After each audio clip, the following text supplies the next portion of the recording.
Hello, everyone. Welcome to the artpro Plus Expert Afternoon for November. Today we have Dan Lukey leading the session, and he will be demoing all of your questions and giving you some tips and tricks. As we go through some pre-submitted questions, if there's anything that piques your interest or if you have another question in mind, please do use the questions tab to the right-hand side of your screen and then also the chat tab. And I'll be keeping an eye on those so we make sure we don't miss anything. And if you have something else in mind that you'd like to discuss outside of the event, please use the polls tab and click yes, please, and I'll be sure to follow up with you after the talk. So with no further ado, I will hand things over to Dan. All right. Thank you, Courtney. Hello, everybody. I'm Dan Lukey, and I've been with ESCO for a little over 6.5 years now. And I do train artpro Plus. I also train the DeskPack tools. I do some automation engine stuff and imaging engine. And I do all the studio stuff also and store visualizer. So I do a whole bunch of different ESCO software. And artpro Plus is one that I spend a lot of time with. And I'm going to go over some of the submitted questions that I have here. And I've put two of them together that I'm going to start with because they kind of go hand in hand. One of the questions is, it's about marks. And I will go over marks here quite a bit because that's something that most people are pretty interested in. One of them is place a mark based off of other marks that can vary.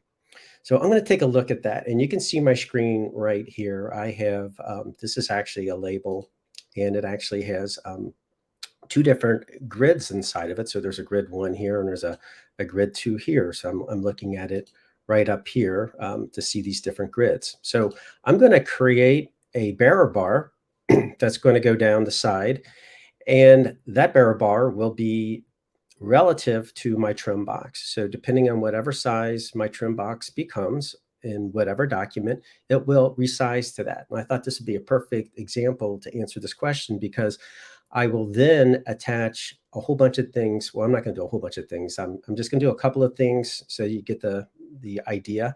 I'm going to attach several things to the bearer bar.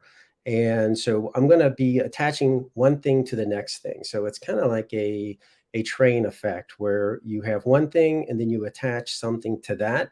And what that does, that allows for you to be able to move your first item that you have. So if I have a bearer bar over here and I wanted to move over to here, all the other aspects that I have on there, the other items, are attached to the bearer bar, and then one item might be attached to the next item. So it's like a train. If I move the train over here, the whole thing will follow. And I'm going to show that. So, and then another question was, how do you actually then apply that action, not that action list, but that mark through a workflow? And I'll show you that. And also I have some questions on action lists that I'll take a look at that we'll get to. And there were some questions about some of the new stuff coming out.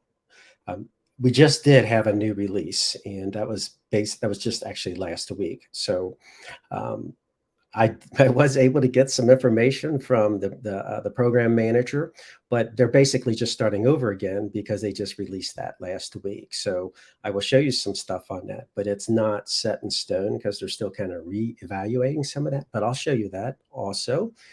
And so I'm going to go ahead and get a start on here. So this file right here is opened up. I have it in a, this is a SAS server, but it's an AE SAS, but I've got this label file open here, and I'm going to build some marks. And once I build my marks, I'm going to save the marks out, and they will actually go to the AE server.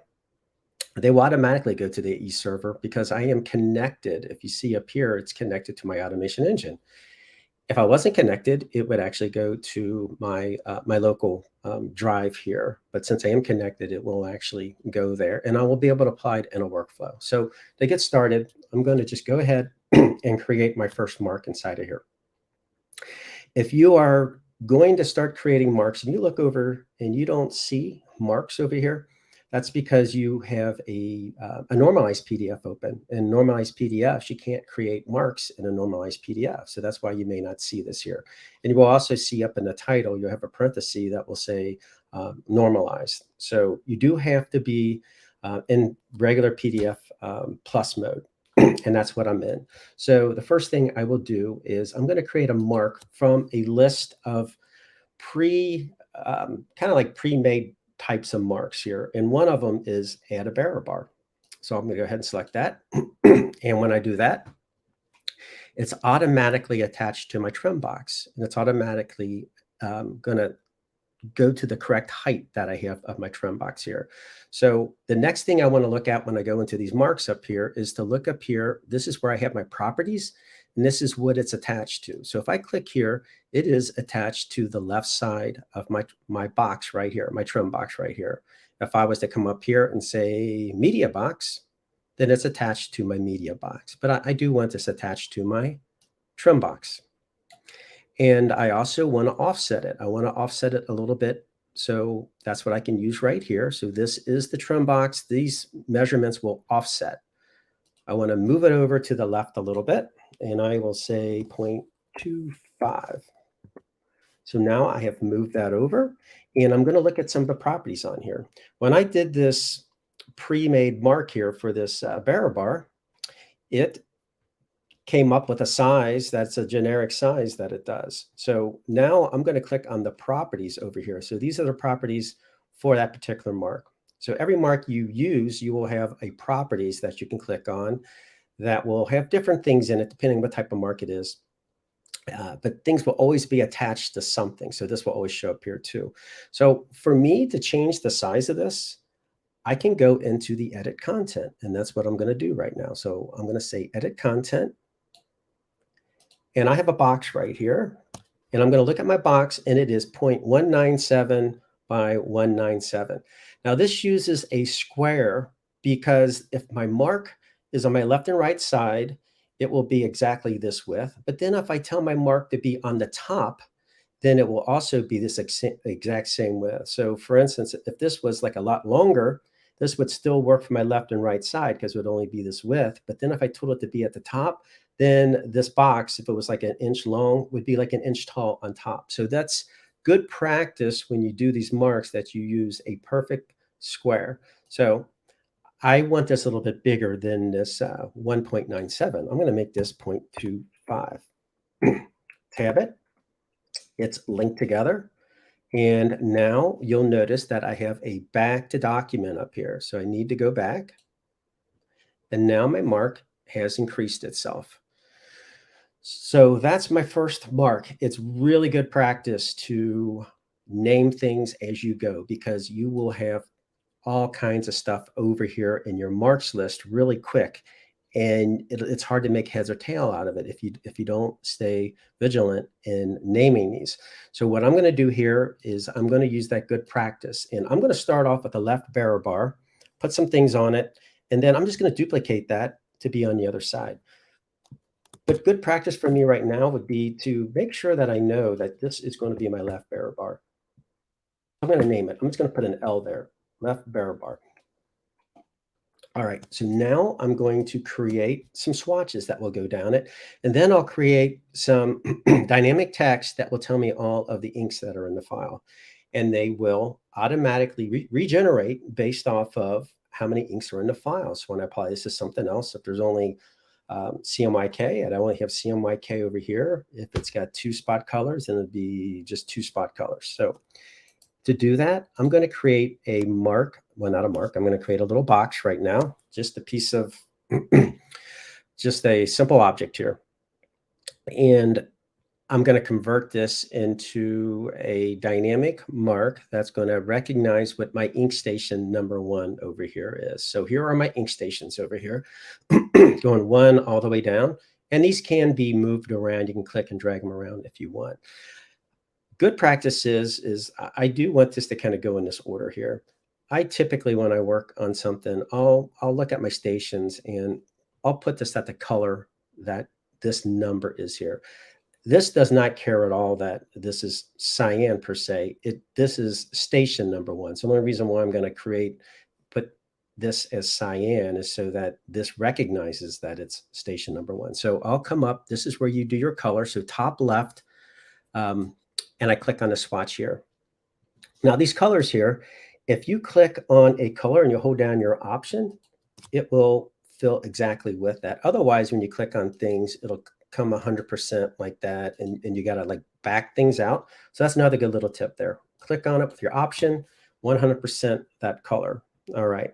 So now I'm ready to convert this to a mark. Now I'm going to do something that's going to make this a little bit trickier, but I think you will want to see what I'm doing because it allows you to make marks that can resize a lot easier this way. So this block here is way bigger than what this is, but I'm going to create a new type of mark in just a second. That's going to be called a resize mark that will make this mark resize to this.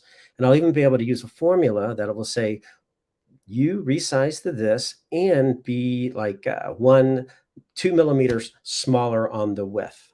And it's going to fill this line up here. So I have the first mark I'll create. I have my box right here. I'm going to come over to my marks and say, create custom mark from selection. Well, actually, I'm not actually even going to do that. I'm going to come over and create a special type of mark that's called a create repeat for separation mark. Now this mark here is awesome.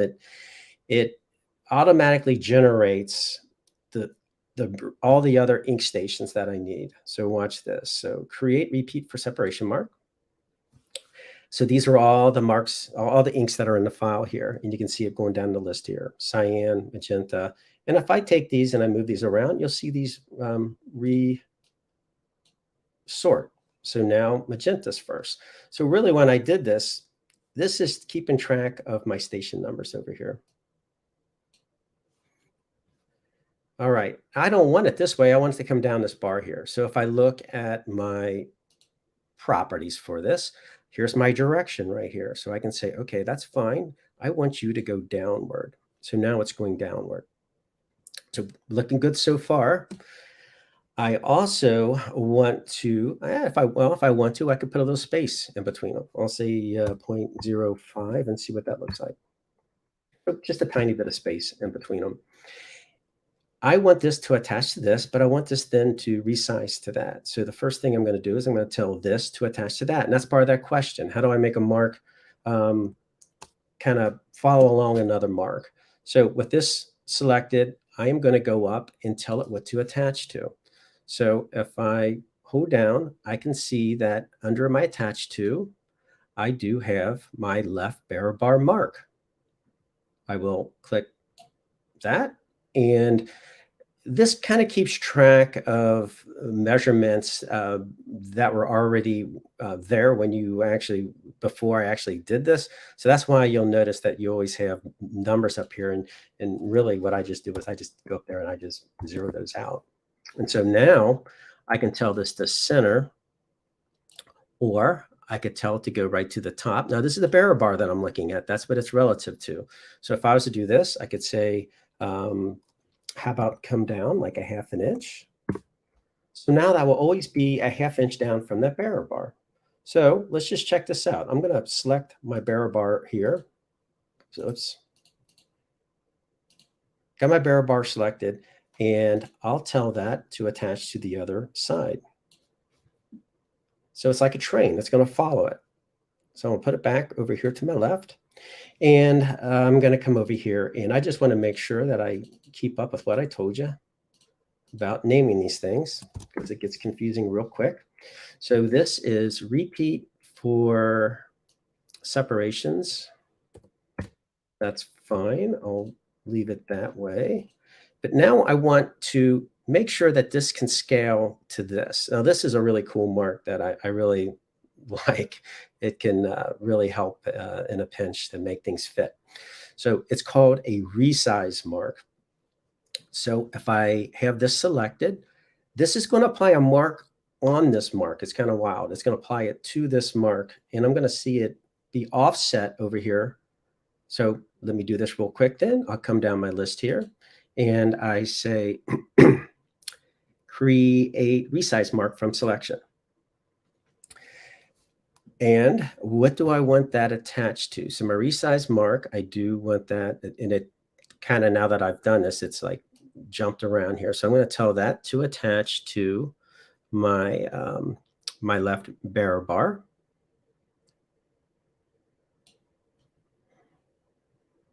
and I will make that go down that percentage here. I mean, it's already got that in there right there. Okay. And look, by accident, that head that was moved over a little bit. I'll zero that out. So here we go. So I've got that. All right. So what this mark does now, if I go to my properties, so here it is, resize mark.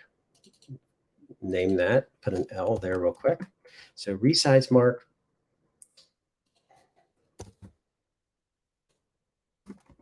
For steps.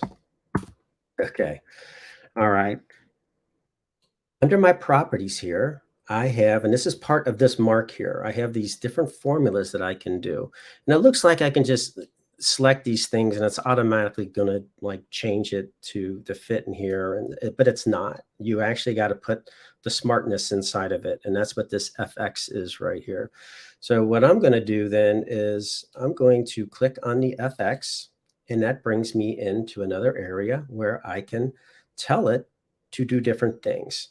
I can base things, variables off of page boxes, off of reference objects, grids, server stuff, job parameters, all kinds of stuff, workflow parameters, all kinds of things inside of here. You just kind of need to get inside of here and start just kind of fooling around with it. What I'm going to do with this, though, is I'm going to tell it to be based off a reference object. Reference object is the initial swatches that I created, those repeating swatches. So what do I want reference object with? It doesn't, nothing happens till I double click. I double click reference object with, come down here, it's giving me a preview of what that is. And I say, okay. And you can see now it's sized to that. Now in the height over here, I'll click on this one here, reference object, height, double click. So now that actually is going the height of this whole thing that I have right here. Okay. So I don't necessarily want that. So I'll come over here and I just say shrink to scale to fit inside of area. And now it's basically scaling, but it's scaling and it's looking at that width first. Okay. So now it's perfectly scaled to that. Okay, well, I don't want it to be exactly like that. I want to have a little bit of white, a little bit of space right there. So what I'll do is I'll go into my formula. And these formulas, when you come back in, I can come to my formula and actually add things. So I will say reference object with, and I will say minus 2 millimeters here. If you are doing something and it doesn't like it, it will tell you down here. It'll have like a little message down here. So I'm okay with that. Look at this right here, because it's when I come back in here, it'll have brackets and stuff. So I say, okay. So now you can see that has brought that in. So I'll do the other over here. If I wanted to do it over here, I could do the same thing over here. So I also want, let me come in here and just do that. Height minus 2. I don't really need to do it on the height, actually. It just brought it up because it's fitting there anyway, but I'll just go ahead and be consistent with that. All right, so now that will follow along, and depending on how my inks are over here, if I move things around, different ink orders, that updates over here. Move that back up. I can't really delete inks that are in my file right now because these are actually they are placed into this file. It's kind of when it's a grid that's happening. So this is not really artwork that I can edit right now. I have single objects that are placed in here, and there's a grid up here that's making them be 1 by 6 and such. So that kind of limits me on doing that. Okay, so the next thing I want to do with this then is to add a white box that will be behind this thing here. So I'll do a very similar thing here. Let me make sure that I have everything over here with my proper L's and stuff over here. Okay, so I'll just create a quick one right here, bring this down. And I'm actually going to fill this with either complete white, or I could actually even say registration color 0. So either one of these would work for this color-wise. And I will tell this to become a resize mark again. So over here, I will, let's see here what I got here. I'm going to tell this to be a resize mark. Well, first, let me, I'm going to create a mark here. Losing track here. Yeah, so I'm going to create a mark from here. Custom mark. And this will be left, white,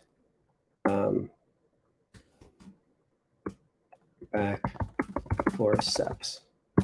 All right.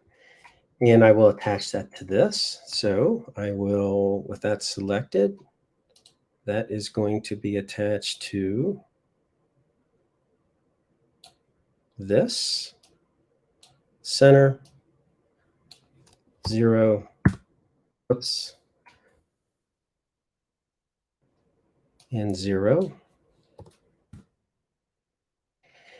And I'll notice you have to keep an eye on this, that it's on top of that. So what I need to do is look at my object browser and move that. So I'm going to move that down. I don't want to move it underneath my bearer bar. I want to move it above my bearer bar. Okay. So now I can do the same thing to resize this. So I'll create a resize mark of that.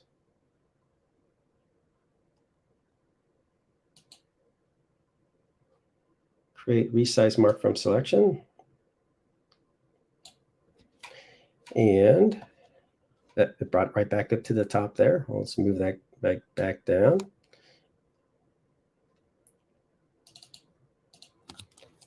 Name that left resize mark for white seps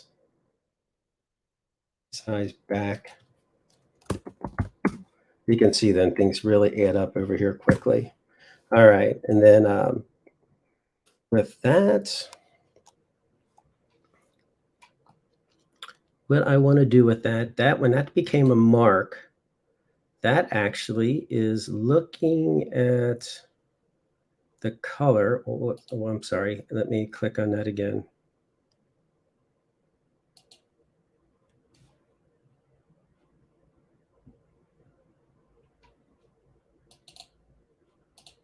This is dynamic. So what I want that to be static.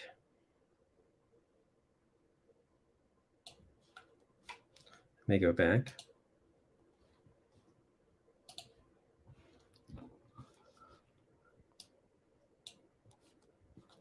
All right, so it went underneath that bearer bar again over there. So resize.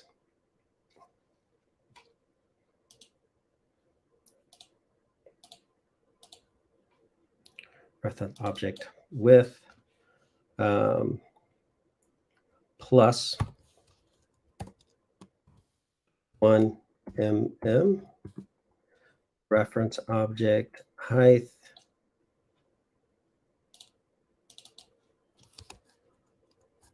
plus 1 mm.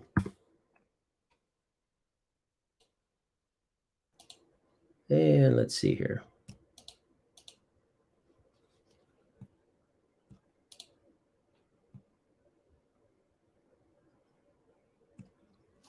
Yeah, I think I got attached to the wrong thing. Let me go back on that.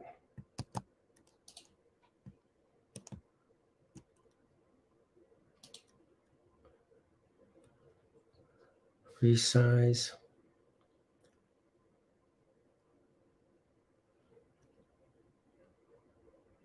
Resize mark. And I want to attach that to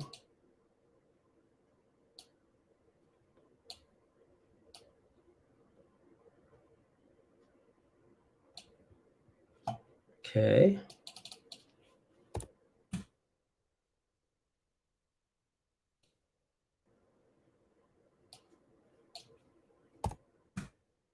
It's a little tricky there. And now let me take a look at this. All right. Reference object width plus 1 mm. And I'll do the same down here. Height plus 1 mm. Close, move this down. So now that I can see that, now this took a little bit more time than I thought. So I'm going to, unless you want to see it, I'll answer some other questions.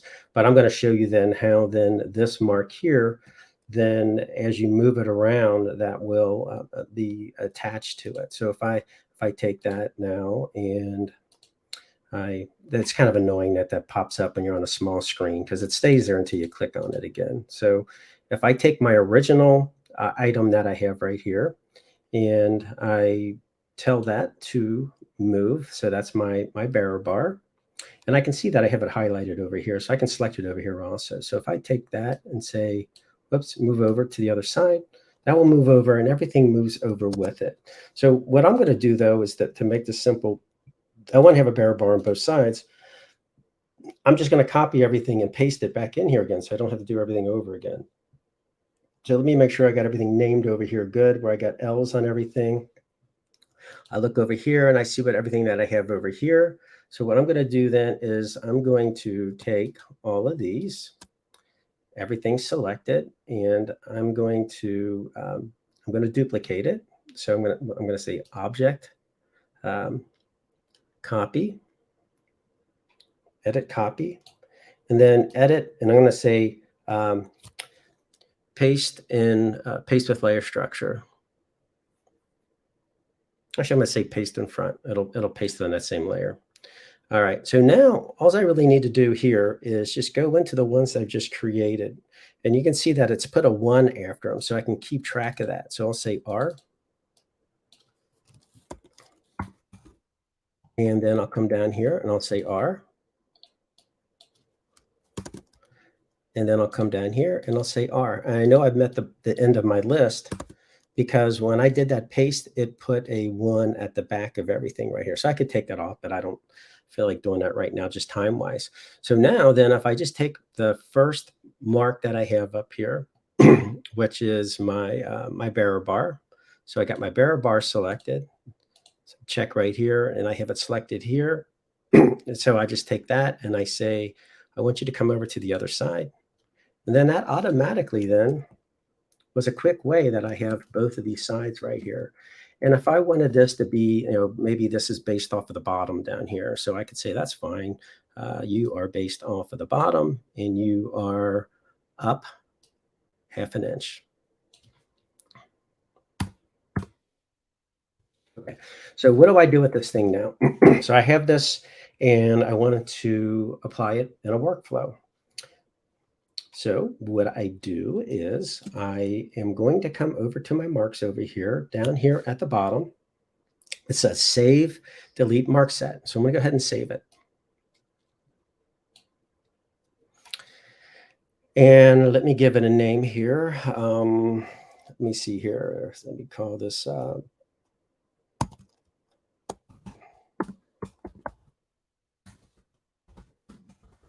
just so I can keep track. Dan's bearer bars. Server mark sets. Okay. Whoops. Yeah, mark set.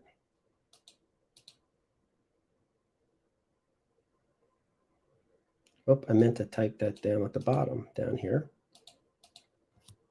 That was searching them.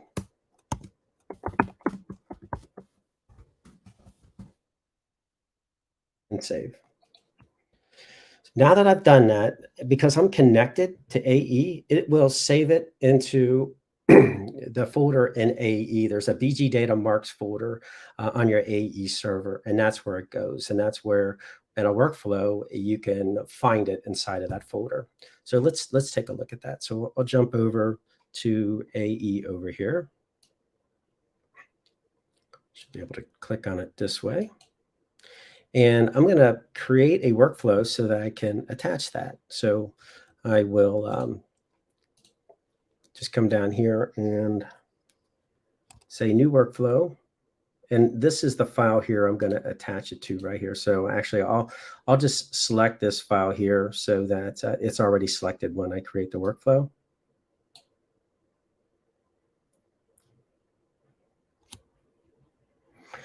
So there is over here, if I can just search over here, I'll just type in dynamic. Oops. Dynamic marks. Bring that over, connect it, and just got to make a couple of modifications to it. So I will double click on my ticket. And where do I want it to go? So I'll give it a place to go here real quick. I'll just say job, oops, URL, job URL, double click, shows up, and maybe in a folder called output, maybe. Okay. And do I want it to have a different, and maybe I do, just so I make sure I don't copy over that other one too. I shouldn't because it's going in that folder, but I normally add file down here so I can put an extension on it. So I'll say file. So this will generate the file name. Then it will say, I'll just put with marks. Okay, I'm not done yet because I haven't told it what to actually apply to this. So this is what I'm going to do down here, add mark set down here. So now that I've put that onto the server, it automatically saved it to there. I should be able to see Dan's bearer bars. And there it is. And I say add. Okay. Let me just save this mark set here real quick. Save ticket as.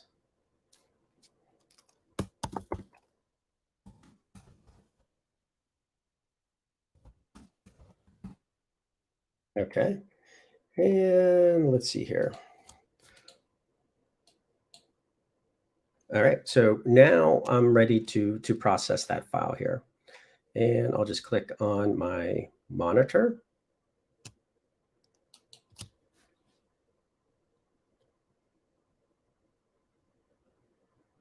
And here it is.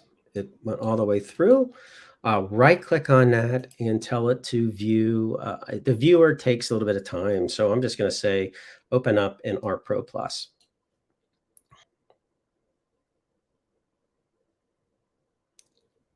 And here's the file. And let's see here. Cannot.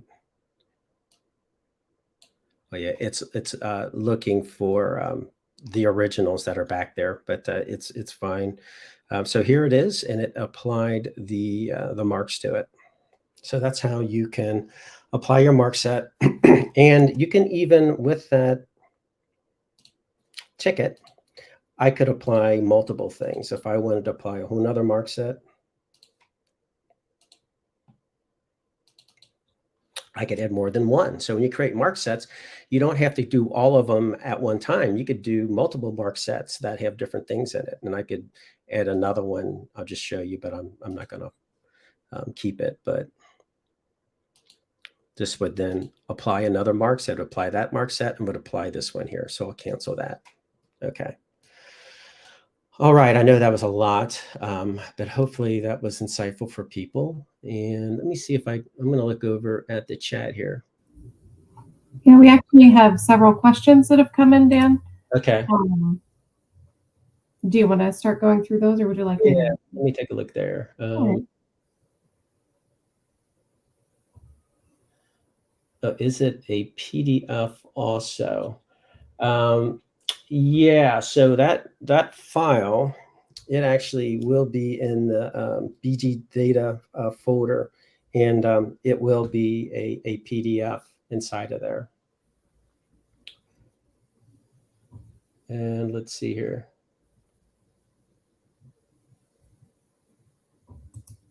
Okay, nice question. I have an existing trim box set in art and want to insert content from PDF, die varnish template with the same trim size. Can I automatically snap to the trim?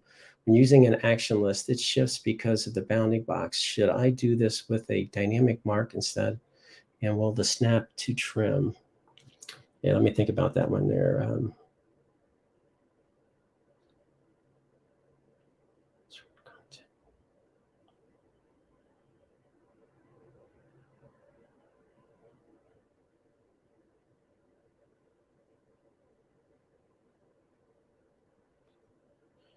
just because of the bounding box.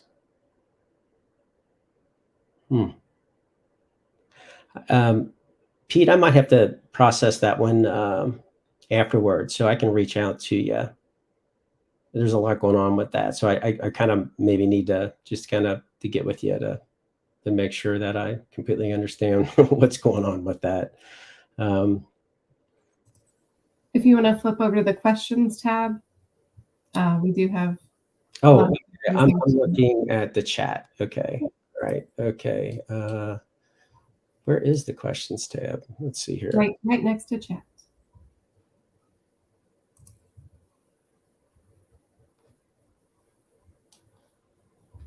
So I'm looking here. Where is that? You see the chat at the bottom there. Questions is right next to it. Oh, okay. Questions. Okay, cool. All right. Used to using Teams. All right.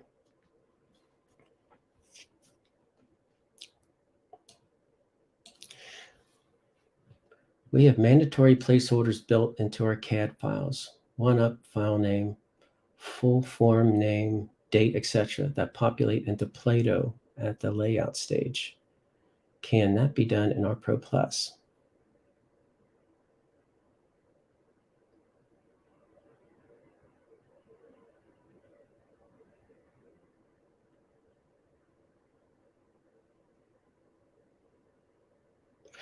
You can have placeholders inside of the CAD file, and this can recognize the placeholders that you have inside of a RDS CAD file.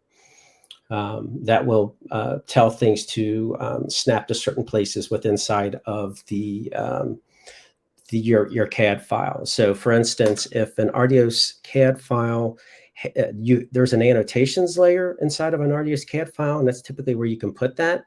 So that will be accessible in artpro Plus when you're looking for, when you're telling a mark to place to something, that will be in the list of things that it can find, as long as it's in that CAD file and it's in the annotations layer.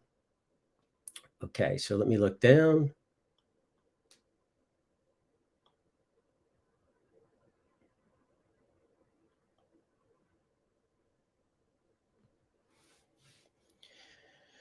Need to make dynamic plate IDs inside a registration bearer bar, and each plate ID needs to knock out of its respective color.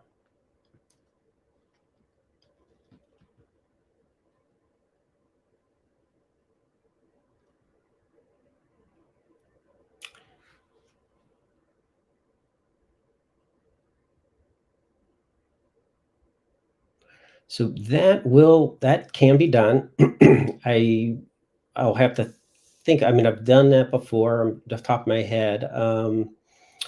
It can be done. But Mike, I can get with you. Send me an example of what you have, and I can tell you how to do that. So, but yeah, that can be done.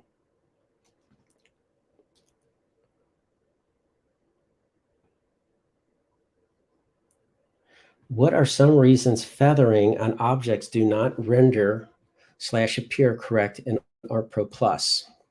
That's a good question, and that would be like a drop shadow and a feather. That's kind of like that same thing. The technology that Illustrator uses for that is kind of its own whatever. I can't even say it. Proprietary thing, and it doesn't come over into artpro Plus in that same way, where you can just tell the drop shadow to be less of a drop shadow, to move one direction or the other. When that actually comes into artpro Plus will actually create a bitmap version of it. So you'll notice that when things like that come in, they are bitmapped. Now, if you have PDF import, that allows for whatever you're working with. Is let's say you're working artpro Plus, and you opened up a file that was exported out from Illustrator. It comes in intact. All your layers and everything are there. You work it on artpro Plus, and you can send it back over to Illustrator and maintain all those layers if you have that PDF Plus import. But what you will notice, if you have things that are using those feathering, which kind of creates kind of like a drop shadow type of thing, but from all directions and stuff like that, it will come back in Illustrator and it'll be a bitmapped graphic that's inside of the file. So that's probably why it doesn't seem exact. It's because it's actually creating a bitmap from it. Let me look at the next one here.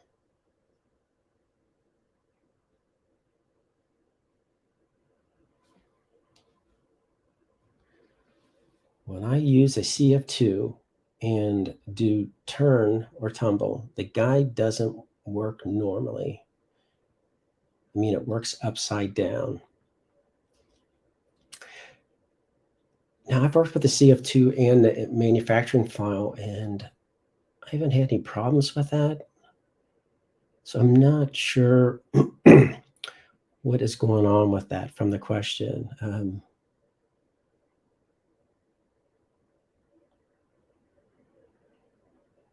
It works upside down.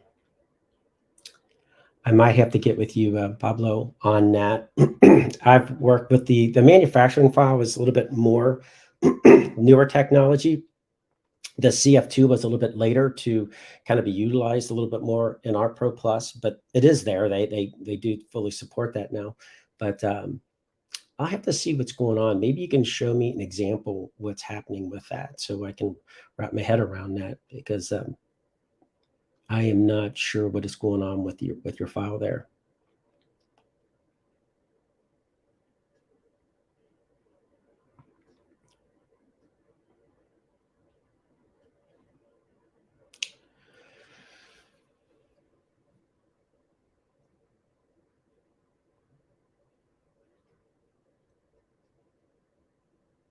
How many levels deep can you nest PDF ink mapping?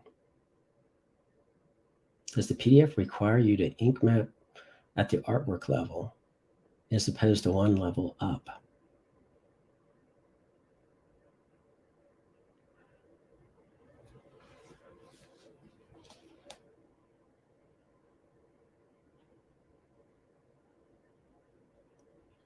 I'm not 100% sure. I wish I could actually talk to you on that one to see what you mean by the ink mapping, but you should be able to create as many levels as you want. I mean, you should be able to go down as many levels inside of your file. I'm going to come over to here. I just want to open another file up real quick.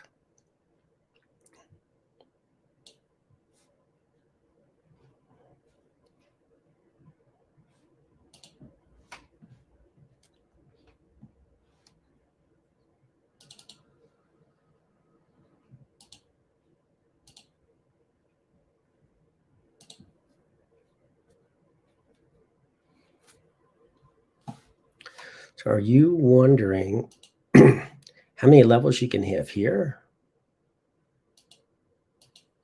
Because I've never noticed any problem with multiple levels, multiple layers on how deep you go. As long as it's in the file, the ink will map over here. And I'm not 100% sure if that's what you're talking about, but I could have way more levels than this, and it doesn't matter. But it's not like it's. So then, like here, you go multiple levels like that also. So, and that's kind of like how, many times something's been grouped, and you can see that happening here in this grouping. But I haven't seen anything that is any type of problem that will affect my imaging, the colors mapping to anything, and them maintaining their ink their ink station numbering over here. I'm not sure if I answered that question or not. I'm not sure if I understood that exactly.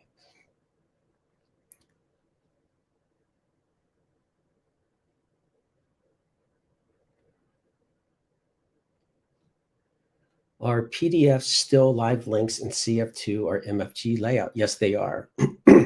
So they are linked to your layout file. That is correct.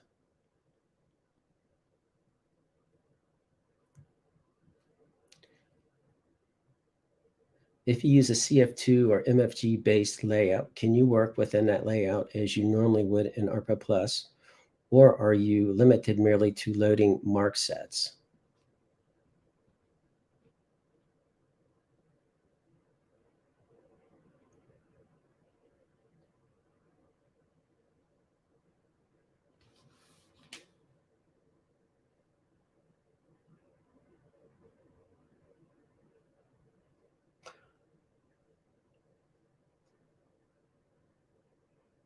So if you have a file that is the manufacturing file, you can apply marks, as many marks as you want to it. Can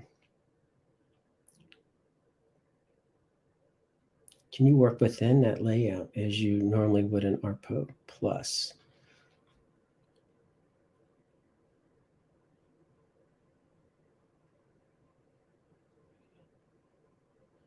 Can you work within the layout as you would with artpro Plus?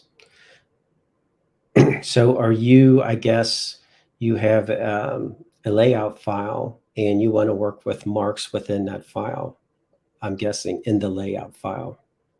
That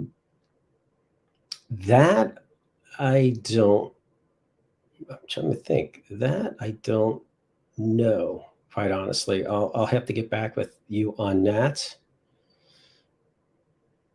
I would think that you could, but I'm not 100% sure on that. I'll have to get back with you on that one.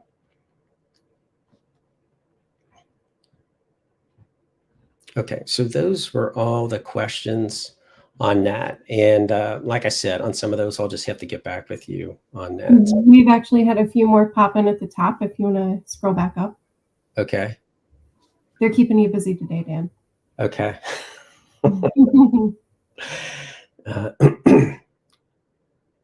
Is opposite of Illustrator. Okay. Zooming using the mouse wheel in artpro Plus is opposite of that of Illustrator. After you hold down the Alt in the Windows version of artpro Plus and then move your mouse wheel towards the computer monitor, it zooms out. Will this option ever be added to artpro Plus? That will be able to customize that.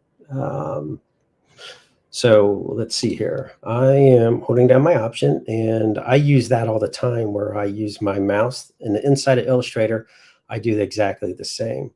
So I got my mouse, my pointer right there, and I'm using my zoom, and it zoomed right to it. So I think he's saying in Illustrator, it's when you do your mouse, it goes the opposite way. So I do believe inside of here in the preferences, possibly,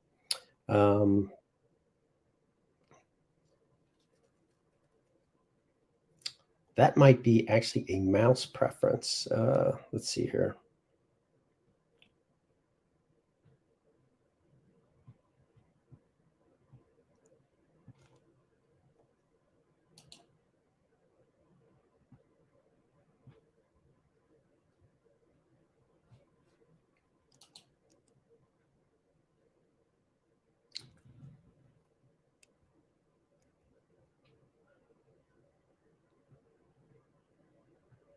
Move the mouse wheel towards the computer. It zooms out towards the computer. Towards the computer. I'm zooming in. I think Illustrator does the opposite. Yeah, I don't know any way of changing that direction in there. I mean, that might be a matter of possibly looking at the mouse. You might have to set it through there. I don't really know on that one. So there might be like an invert mouse inside of here. I don't even see my mouse. Where is it?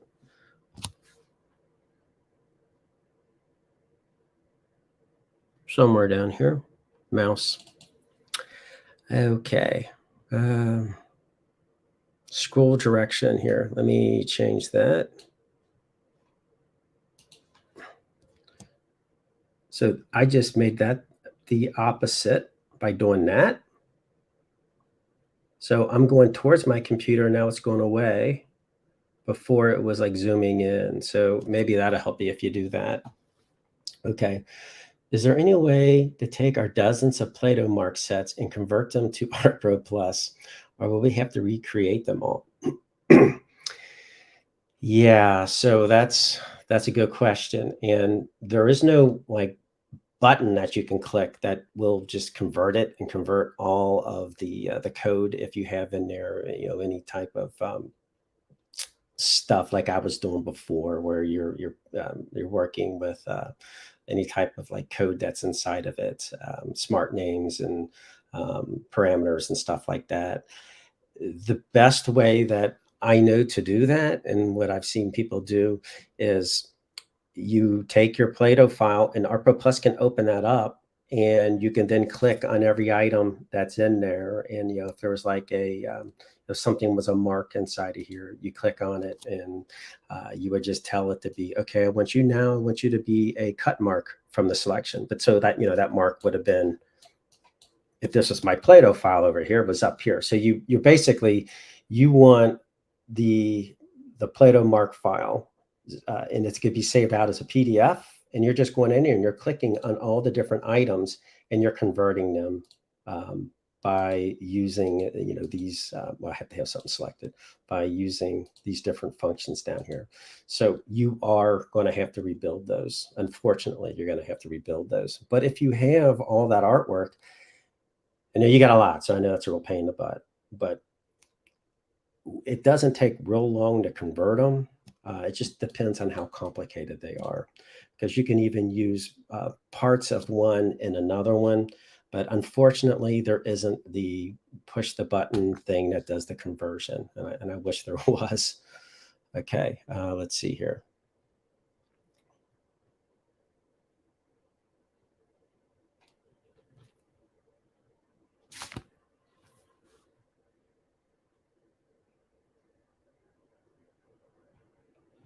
Placeholder, attach a mark to a placeholder.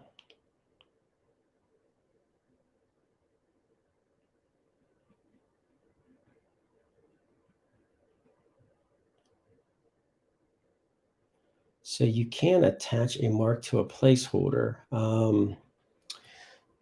That is possible. I'm trying to think if I have something that I have a placeholder in.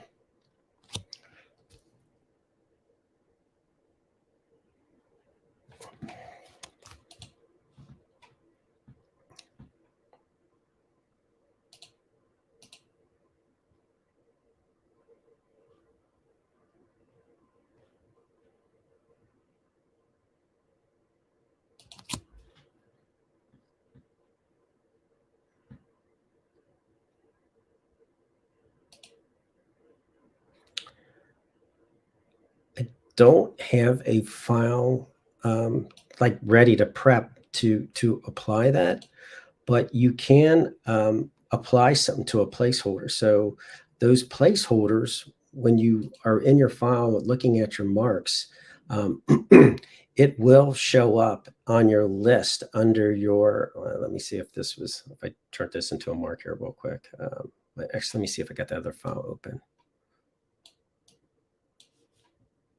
If I had a placeholder, when you select it, your placeholder should be available.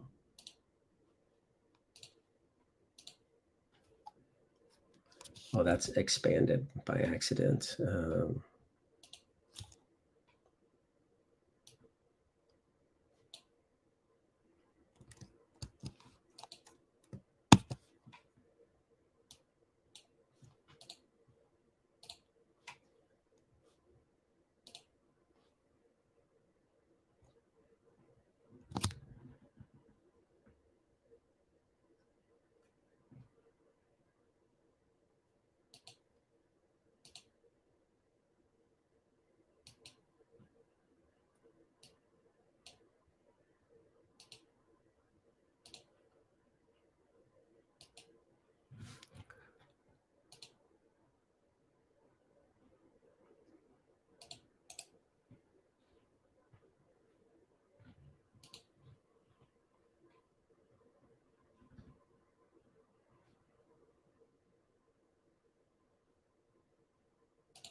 I'm not sure if I have inside of here, if I have a placeholder, I have to see. Let's see here. Open this one up.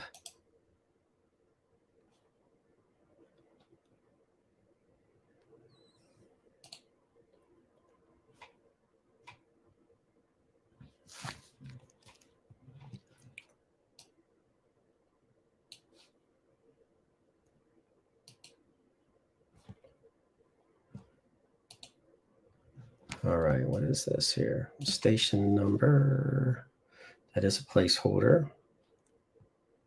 Let me take a look at this.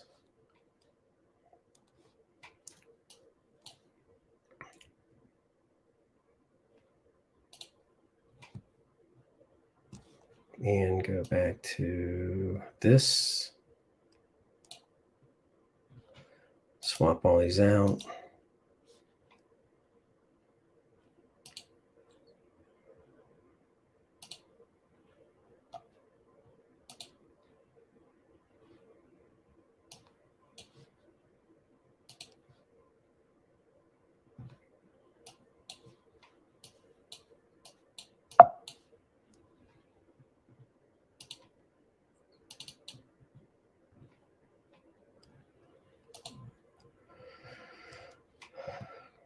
So that does have a placeholder in here. So let's see here. If I had a mark,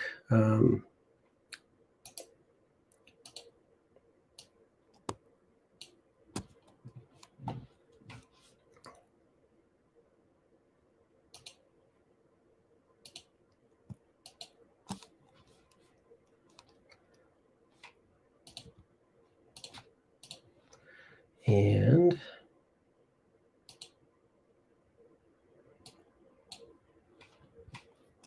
so that I do believe then we'll have the, should have it in here somewhere.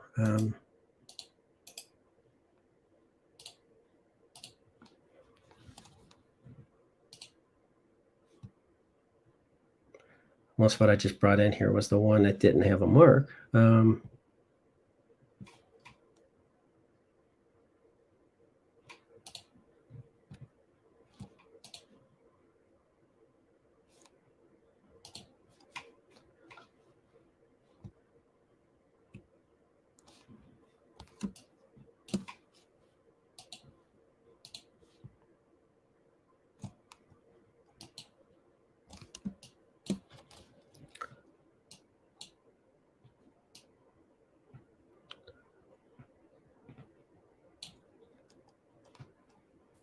Dan, while you're doing that, we are approaching time. I'm not sure if you have a few minutes to stay later to continue answering questions. Yeah, I can.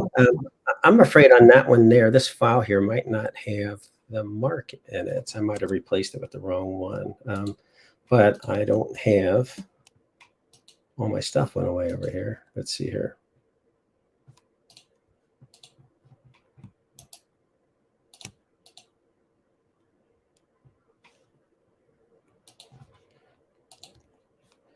Let me take a look, and maybe this one here, I'll save it as a different file here.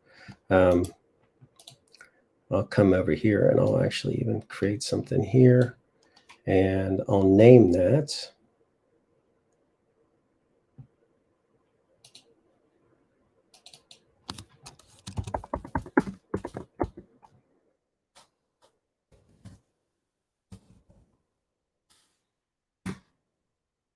All right. Create something down here. Placeholder, bottom right placeholder. Convert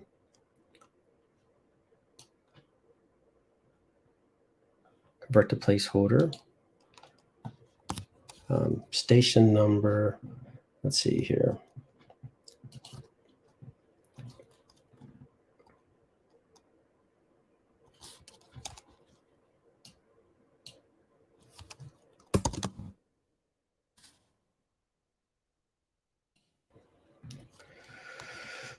All right, now let me save this.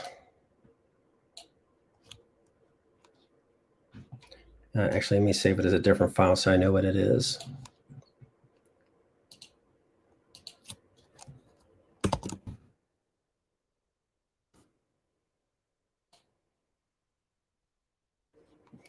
All right, come back over to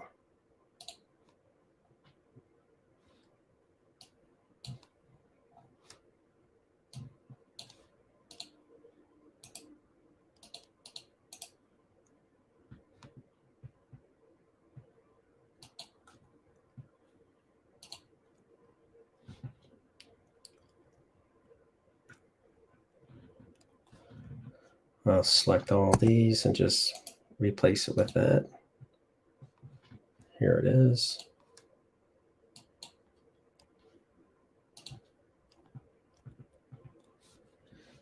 And let me see here if I can find that in here now.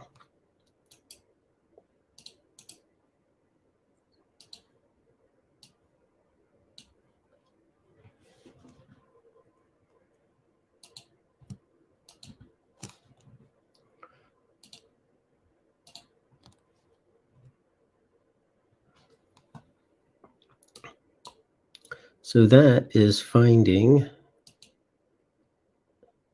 the station number down here, and it's finding the DL station number.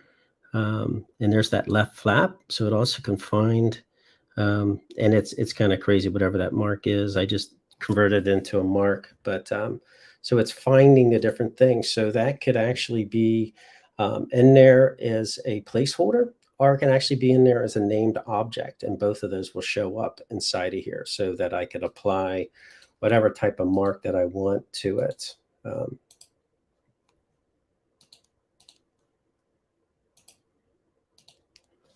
Repeat for station number mark. Yeah. So that was able to apply it, and it attaches to that. And I can tell it, where to go on it, so that can change also. And I can shift to the different ones that I have inside of here. Now there's another way, but I can, if I want to have like text inside of there. So this could be like a multiple colors that are inside of here, as far as like a barcode. I'm not sure what happened to that when I did it, but some got messed up on that. But it could be like I could put like a color bar right there and attach it to it. I could attach text to it, but the text is kind of like a different way now that you have to do your text. It's kind of weird. Let me see if I can get that to. Well, actually, I'm going to move on to another question. But the text, when you do it, you have to designate it a different way in this newer version. It used to be over here that you could tell it to apply a station number over here. But now you got to create the text, make a mark out of it. And there's like a different type of mark that you have to create over here. Create a repeat for stations mark right here with that. And that's how you do it. So if you're having more problems with that, I can also get with you after that, after this. Probably not today, but put you on my schedule. All right, let me see what else I have on here.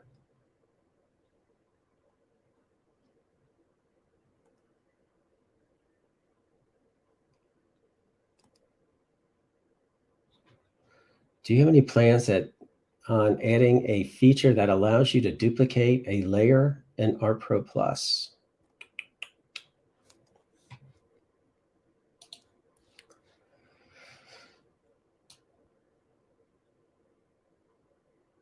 You open this up here. So if and I don't know if you mean by like an Illustrator, you can just like right click on something and say duplicate. Let me select a layer here. Oops. And come down here and see. Yeah, so I don't have that. But what I can do is I could take this whole layer. I could copy this. This has, let me just do a layer here. So I've got this. So I don't know if there's plans on that or not, but I've got this layer selected. And if I hit Command C, now what I can do is I can say,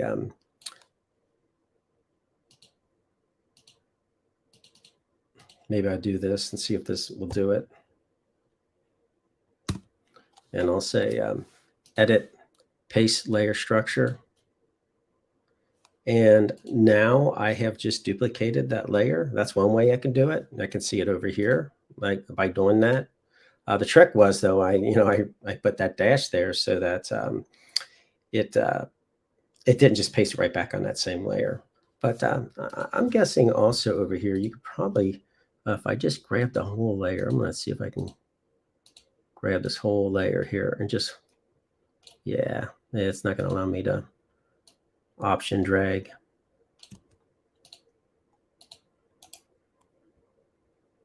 So I'd say that's as close as you're going to get by doing what I just did right there. But this does have, like Illustrator does. If I went in here and I selected everything and I said edit and I said copy and I created a new page, file, pages, insert blank page after that, and I say edit, paste with layer structure, that's different than paste. If I click paste, everything's on layer 1. So just like paste remember layers inside of Illustrator. So paste with layer structure, everything will come in and land exactly in place, and I will have every layer over here. So hopefully that helps.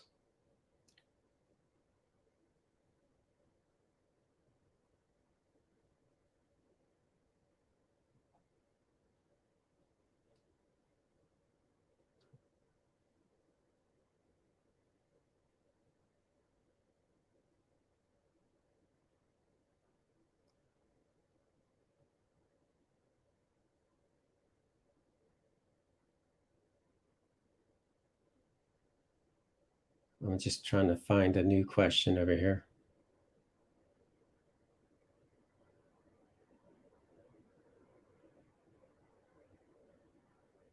Okay, let's see here. Why, when we send PDFs to our proofing workflow, fonts are okay, but when we send the same PDF plate, let's see here, plate work, we get font errors. Here's what I'm wondering on that. I'm wondering if you have marks, because when you create marks, if marks are being applied, the marks are going to have the font's going to have to be on your AE server. So maybe when you're creating the plates, I'm not sure, but I'm not sure what your configuration is. But I do know fonts cause problems all the time when you are applying marks to files. I try to stick with Arial's fonts like that when I create my marks, because that's a font that PCs understand. So that could be a problem. The fact that you may have marks and the fonts may be fonts that aren't on your AE server, quite possibly. Not 100% sure if that's what the problem is, but that does cause problems all the time. And as soon as you go in your marks and you convert those fonts to, or you can install the fonts onto your AE server, that's another thing that you could possibly do. Okay.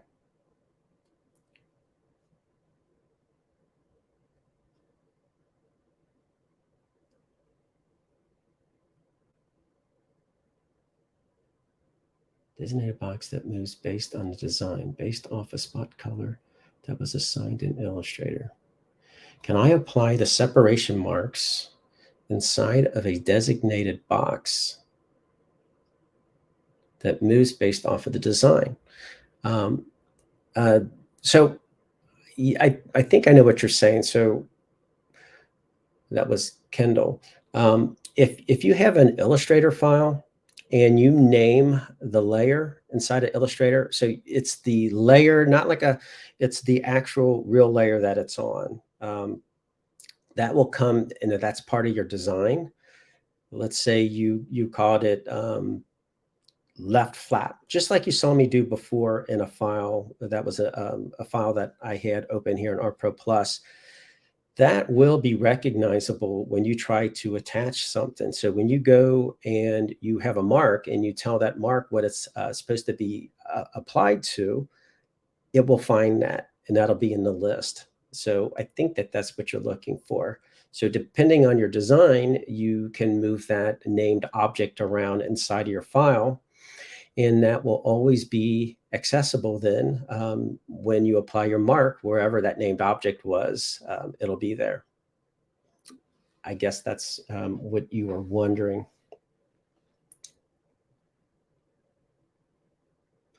Or if that, like I did before, if it's not in the Illustrator file that you're trying to do it, once you open it up in artpro Plus, you can name it just like I did before by clicking on, if I had a box in here somewhere and I wanted something to apply and go to this box here, you just have to name it at this level. And this could be, now if I had a mark inside of here, and I could actually tell that not to, yeah, there's a placement mark here. So this might also be what you want. Let me open up a different file here real quick. Let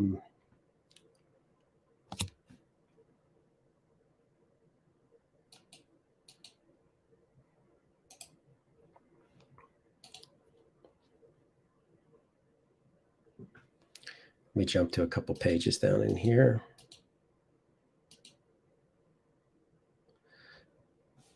So you can create something called a position mark or a named object like I just did before. So if I wanted something that was always going to go on this, well, wherever I put this, that's where it'll go. So I take this and I create a position mark. Here's over here.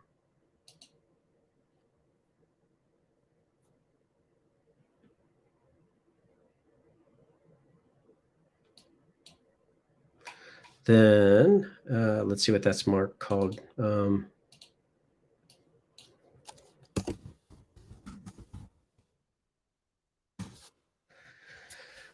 right, grab this. This now will be able to find bottom flap and apply to the bottom flap. Now again, it added all this extra space in here, so I just need to back that up. But bottom flap, if I want it in the center. So that's a position mark that you can create with a file, that if you're in a file, but that also then should be able to do also the same thing as like I did before. If I created, like I say over here, something like this, and I named it, maybe I'll take away the, not fill it with anything, and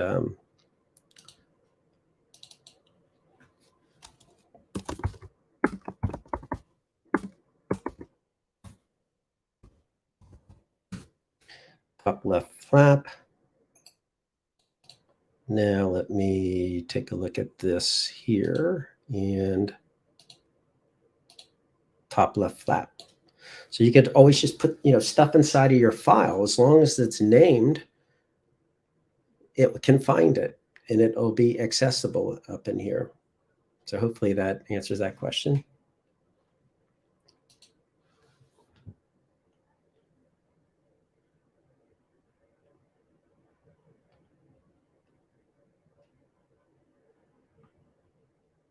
Oh yeah, you were talking about Illustrator. Sorry, I'm just looking at that question again. So yeah, that exact same thing inside of your Illustrator file.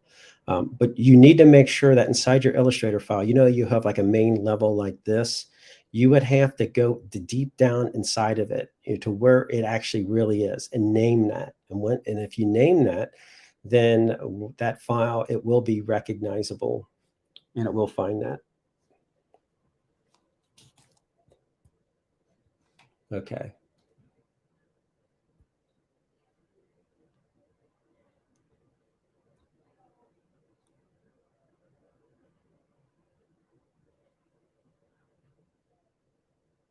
I think I've answered all the questions on there, Courtney,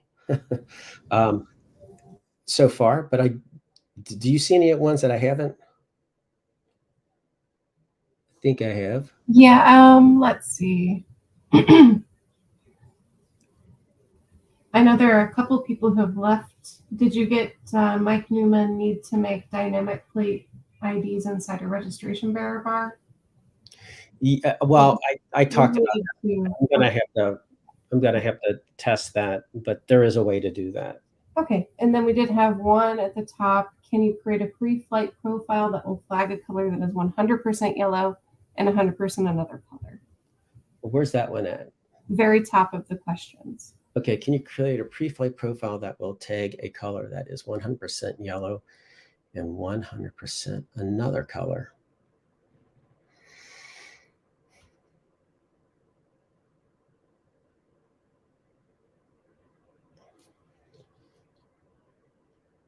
Hmm. I'm guessing you can. I mean, if you create, I don't know if that person, Lynn, if you've done that before with like pre-flight, in focus pre-flight. But I probably could. It would be a matter of getting in there and checking it out. So I mean, like your pre-flight, this does have yellow in it, but um, if I let me, that's something I haven't done specifically, so I'd have to try it. But I'm thinking you probably can. But if I went to my pre-flight here, I got pre-press and pre-flight, manage pre-flight, because I would need to make one. Um, I'll just take a look at this local here and click add.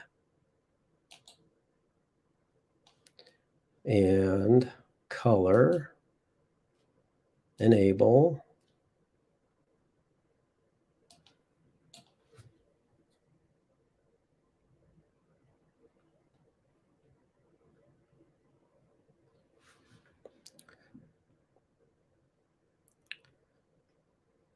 Color index. Spot color. Let me take a look at this here.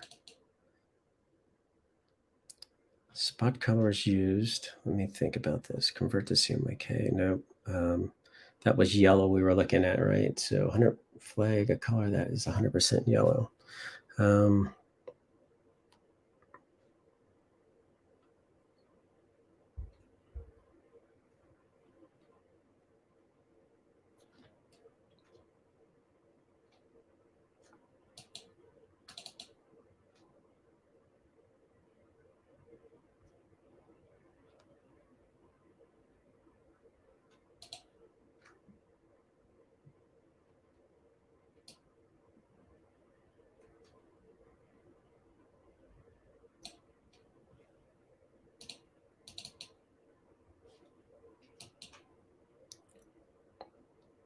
Enter the name of spot color you wish to remap. I'm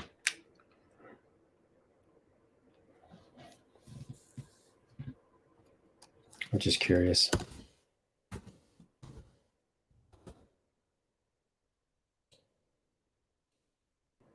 Warning. Just curious here.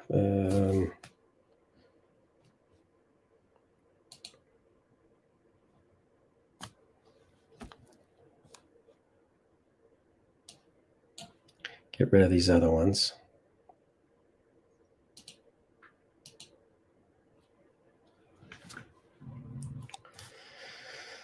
Okay, let's see here.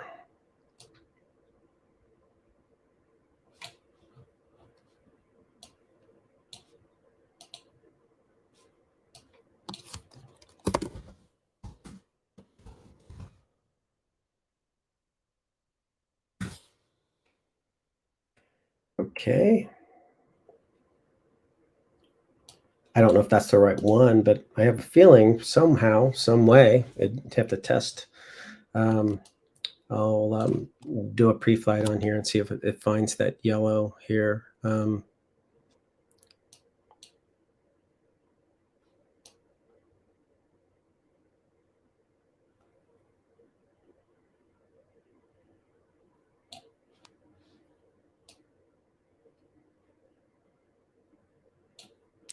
Find yellow pre-flight.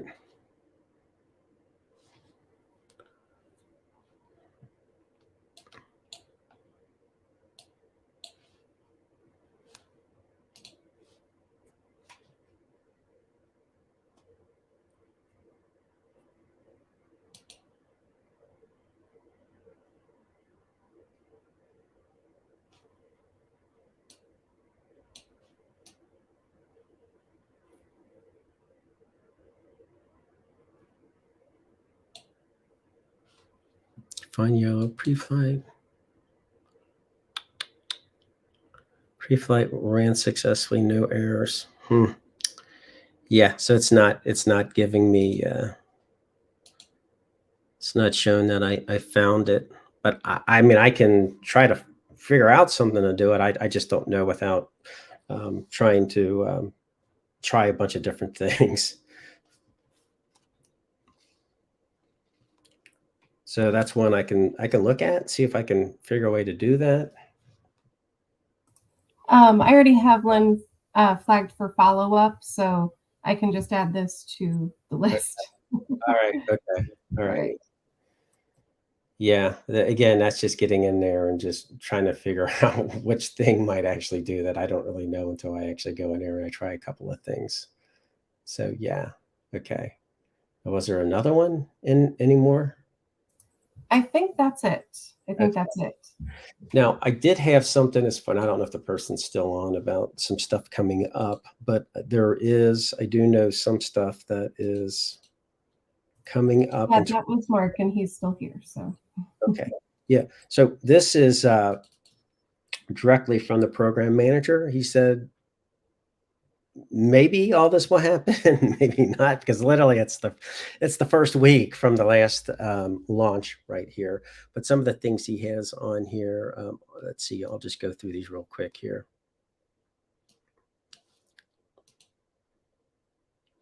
Offline connection to MIS systems. Let's see, receive job information from CSV or XML file.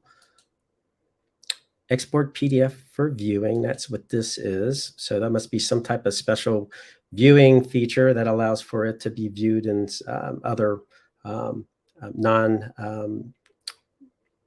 non-packaging PDF viewers. So I don't really know what that's all about, but because I haven't seen anything on it. This Tilia, ESCO bought them, so now they're part of ESCO, but they do a lot of imposition type of stuff. So it looks like we are integrating with them a lot more.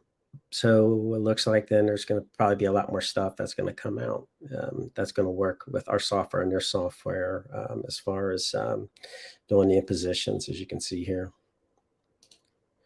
Effects, gradients, keeping classic artpro multi-step gradients editable. Okay. I didn't really ever use just regular artpro, but looks like it'll keep all the gradients intact with its scale over here that you can move things around, stuff like that. Add inks to centralized ink books. That sounds like a good one. Smart snapping for easy alignment. That sounds like that probably would be nice. I'm guessing then if I'm moving this around and there's like a line here that it will recognize that there is an edge here that it would want to snap to. Kind of like inside of Illustrator, it has the smart guide. So I'm kind of guessing that is kind of like a smart guide type of thing, but I don't know until I see it. Create a VDP, link PDF files become veritable. Let's see, Smart ID, fingerprint of good to print. Let's see, Smart ID, the fingerprint of good to print. There's not really any more information on that, so I don't really know, but that's what I have on that. And I guess that you do know that you can find out all the what's new stuff on our website. And this is in the future though, but like even for like 2111, I just installed it the other day. The AE server that I'm using is 2107, so I'm sticking with the same version. But it just came out, so I'm going to have we have like some different SASs, and we're going to have one upgraded to 21.11. So then I can test and work with that. But it just happened last week, so I haven't even been using it. But if I go to esco.com.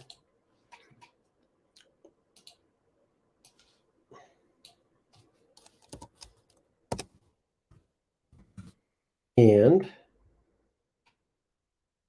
look under support, I can go to this product documentation here, And when I go to that, whatever I select, let's say I select artpro Plus,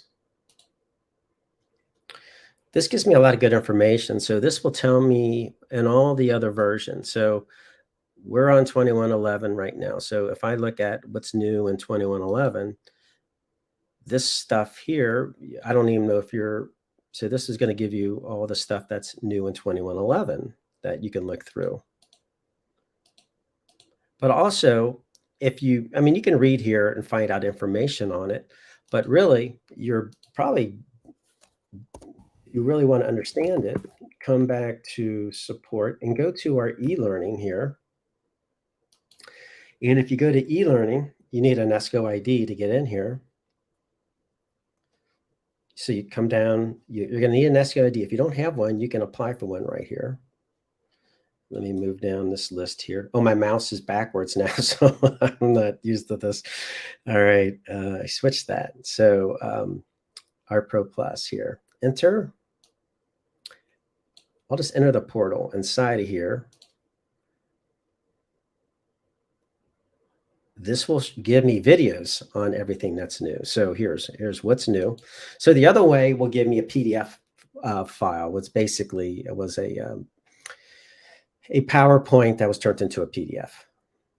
This is a lot better because if I go into here and I want to see what's new in 21.11, I actually then will have interactive videos that will show me all the stuff that's inside of here. So if I find one that I want to look at, oh, this is kind of neat here, this dynamic subscription. So that will allow, if you have a subscription license, to be able to kind of like allow that subscription to easily be assigned to people. Where right now it's a little bit more of a hassle to do that, but it can be assigned to like a group. Let's see here, one or more dynamic subscriptions are assigned to a group of individuals rather than one single user. So you can kind of go out there and grab it. So it's kind of like what they had in the past with a network license. So that's actually a pretty cool thing that they're doing that. But let's say I want to look at something on here, CAD-based layout, improvements in RDS CAD, MFGs, whatever. Because we had some questions about that. And then go into here. And this will give us all kinds of information on that. And this is Steph. He does most of these. He's in Belgium. The November release brings several improvements to CAD-based layouts.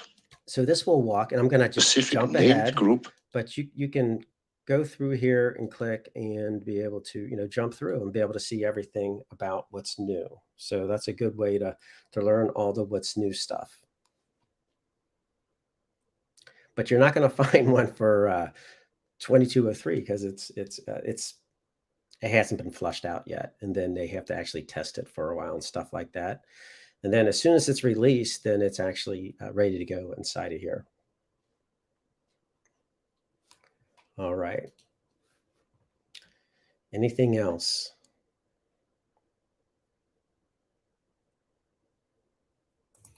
I don't see anything else. So we can probably wrap up. Okay. Now that we're officially 30 minutes over. It's just a lot of information. Yeah. There. So thank you, Dan, for sharing all that with us. And thank you to everyone who stayed over. There were quite a few of you who were able to hang on with us. I put this in the chat, but just in case you didn't see it, you will get a recording of this webinar after the fact. You'll get an email with a link to it. So if there's something you want to revisit, please go ahead and do that. I also put my email in the chat here, courtney.ridenauer@esco.com. If you think of anything else later, reach out to me, reach out to Dan, or just reply to the webinar email that you got, and we'll get that eventually. So I do have a list of people to follow up with after the show. So someone from ESCO, if it's not Dan, will be reaching out to you in the next couple of days. Okay. Now, do I get a list like this where it has all these questions, Courtney? Yes. What you're sending me, it has the exact. Okay. Yeah, I will share that with you. Awesome. Okay. Well, thank you, everybody. Appreciate it. Great. Have a great day, everyone. Thank you. Take care. All right. Bye. Bye-bye.